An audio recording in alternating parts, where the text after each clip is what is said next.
नमस्कार, स्वागत है आपका। मेरा नाम है विपिन बेबाक। लोकसभा में बुधवार 24 जुलाई को केंद्रीय बजट 2024 पर चर्चा के दौरान तृणमूल कांग्रेस के सांसद अभिषेक बनर्जी और लोकसभा स्पीकर ओम बिरला में तीखी नोकझोंक देखने को मिली। दरअसल टीएमसी सांसद अभिषेक बनर्जी ने चर्चा के दौरान दावा किया कि सदन में 3 कृषि कानून पर चर्चा नहीं की, जिन्हें बाद में वापस लिया गया था।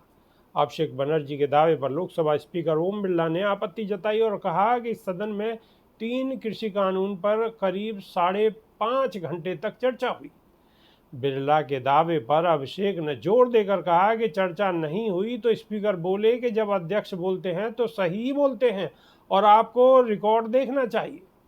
तृणमूल कांग्रेस के सांसद अभिषेक बनर्जी ने लोकसभा में कहा कि कृषि विधेयक को किसान संगठनों या विपक्षी दलों के परामर्श के बिना ही पारित कर दिया गया।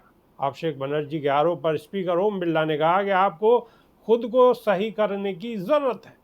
चर्चा के दौरान अभिषेक बनर्जी ने 2016 में की गई नोटबंदी का जिक्र किया, जिस पर स्पीकर ओम बिरला ने कहा कि माननीय सदस्य, आप वर्तमान बजट पर बात करें, क्योंकि 2016 के बाद तो काफ़ी समय निकल गया है।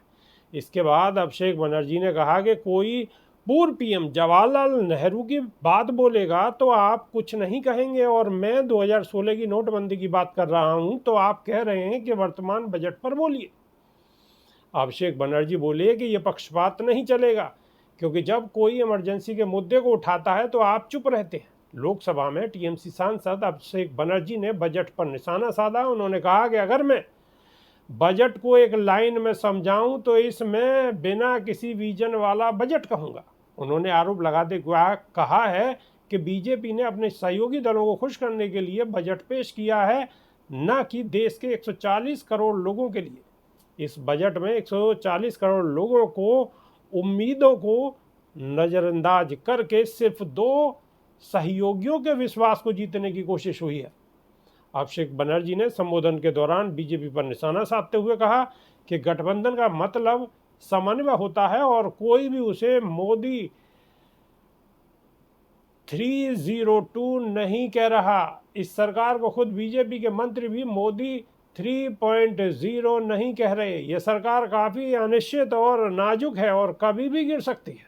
संबोधन के आखिरी में वो बोले कि सब्र रखिए और कुर्सी की पेटी बांध लीजिए, क्योंकि मौसम बिगड़ने वाला है। अभी के लिए सिर्फ इतना ही। नमस्कार।